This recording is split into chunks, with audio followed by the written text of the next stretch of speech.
భారతదేశంలో ఎక్కడ కూడా వితంతువులకు కానీ వృద్ధులకు కానీ 2000 పెన్షన్ ఇచ్చేటువంటి స్కీమ్ లేదు. కేసీఆర్ మొదలుపెట్టింది.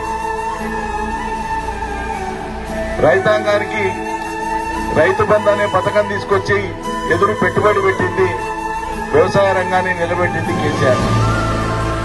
కళ్యాణ లక్ష్మి పేరు మీద పేదోళ్ల ఇళ్లలో పెళ్లిళ్ళైతే ఆడపిల్లకు 1,116,000 రూపాయల చెక్ ఇచ్చింది కేసీఆర్.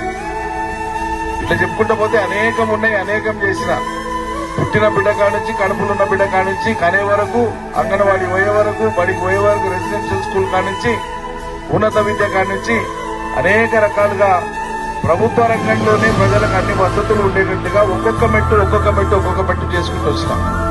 ఎన్నికల్లో గెలవకపోయినా ప్రణాళికా సంఘం ఉపాధ్యక్షుడిగా ఉండి శక్తి సామర్థ్యాలన్నింటినీ ఈ వనపర్తి కోసమే ధారపోశాడు. వేరొక ఎమ్మెల్యే అధికారంలో ఉన్న నిధులు పట్టుకొచ్చి ఈ వనపర్తిని అద్భుతంగా అభివృద్ధి చేశారు. ఇవాళ తెలంగాణలో ప్రాముఖ్యత కలిగిన నియోజకవర్గాలు ఏ స్థాయి అభివృద్ధిని సాధించాయో వాటన్నిటికీ ధీటుగా సాటిగా వనపర్తిని నిలబెట్టారు నిరంజన్ రెడ్డి. ఇది నేను చాలా ఘంటాబద్ధంగా సగర్వంగా చెప్పగలను. అట్లా నిలబెట్టారు ఆయన వనపర్తిని.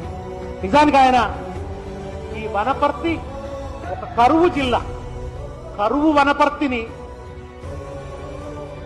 పచ్చని పంటల కల్పవల్లిగా మార్చారు నిరంజన్ రెడ్డి గారు. దాదాపు 50,000 ఎకరాల సార్, 1,20,000 ఎకరాలకు సాగునీరు అందించిన వ్యవసాయ మంత్రి ఆయన. ఆయన వ్యవసాయ మంత్రిగా ఇటు తెలంగాణ రైతులు, తెలంగాణ అన్నపూర్ణగా మారింది. తెలంగాణ రైతు నిరందిగా బతికిండు. కరోనా కాలంలో కూడా ఎవరి దగ్గర డబ్బులున్నా లేకున్నా రైతు జేబులో పైసలుండేటట్టు చేసిన వ్యవసాయ మంత్రి ఆయన. అట్లా వ్యవసాయ మంత్రిగా దాదాపు ఒక